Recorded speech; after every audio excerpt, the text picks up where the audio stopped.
Hey Dog Speak Geeks, do you ever wonder what the best tool is to use for training your dog?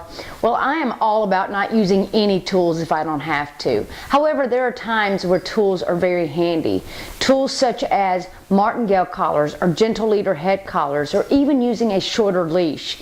Just helps to give you just a little bit more strength when dealing with a really strong dog. So I want to show you a couple of tools that I use on a regular basis for really strong dogs. The first is a martingale collar. Now, this is also known as the Premier collar. It was originally made as a greyhound collar because of the greyhound's neck being so thin. They use these collars to prevent the dog from escaping. So the original purpose is for safety, and I use it as a safety tool, as well as giving my handlers or my owners a little bit more strength with the dog. The way this works is it slips over the dog's head. You can see an extra piece of material here. The leash attaches here, and so that when the dog pulls, it tightens up a little. Also, if the dog tries to back out of it, he's unable to because it tightens up. Now, I want to make it clear this is not a correction collar. I don't like the ones that have any type of chain to them. I like the ones that are all cloth. Now, with this collar, it should be fitted properly right up behind the ears, not down below on the neck if you're using it for strength purposes. Okay. The martingale collar, they actually make them with buckles now, and the buckle just helps you to not have to adjust it every time you take it off or put it on, because most dogs' head is going to be bigger than their neck.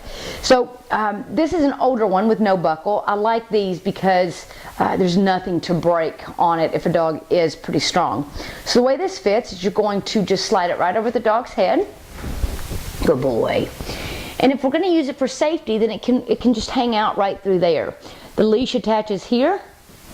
But if you have a dog who pulls a lot, you're going to want to use it as a strength tool. So you're going to tighten it up just like the gentle leader so that it sits right up behind the ears. Good boy. That's a little bit tighter here.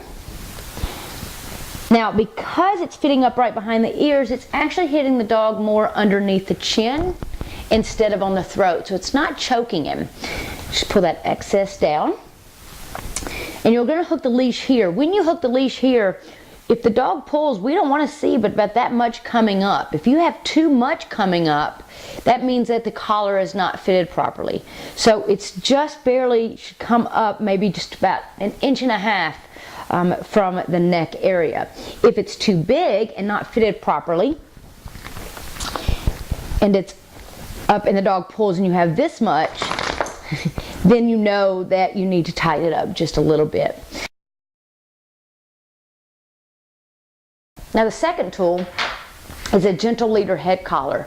Now, these tools are like a horse halter, goes over the dog's nose and right around the back of their ears, and it gives you much more strength because you're controlling the dog's head, but it's also using pressure points on the dog. So the way this looks, it'll start out looking like this, and when you unbuckle, you have a nice T. Now, the way that this particular head collar works is the nose loop slides up through, and this goes right over the dog's nose. Once this is on the dog's nose, this clips up behind the dog's ears. I'm going to show you how to properly fit it on my little helper here, Rambo Bright. Here we have the gentle leader. It's going to look like a T. You want to make sure that you always push the nose loop up through the metal so that your plastic piece here, which actually controls the space of the nose loop, is hitting up against this. When you put this on the dog, you want to make sure that you grab both sides of it like this. You don't want to have your hand inside the nose loop like this to try to put it on the dog. That's very uncomfortable for the dog. So you'll want to just grab both sides. You're going to slide it right over the dog's nose, and then you're going to hook up the buckle part behind the ears. So it goes right over the nose, right up behind the ears. When you look at it from the side, it should look like a V. If it's too far down, it'll look more like an L. Then you know it's not fitted properly. So you want to make sure and pull that extra skin down and pull this up, and this is tight back here.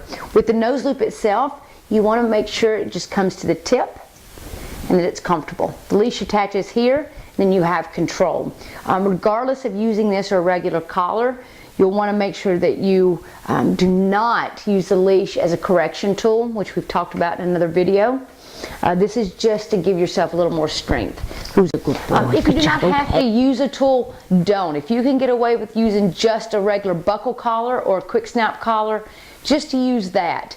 And I am not a fan of harnesses, because harnesses were originally made for dogs to pull in. It may seem like your dog is pulling less because you're not hearing the choking sound, but in actuality he's pulling with his entire body instead of just pulling with his neck. But if your dog pulls a lot, you'll want to make sure that you get the martingale collar that does fit up right behind the ears, so that you're not pushing up against his trachea and causing any medical issues with that.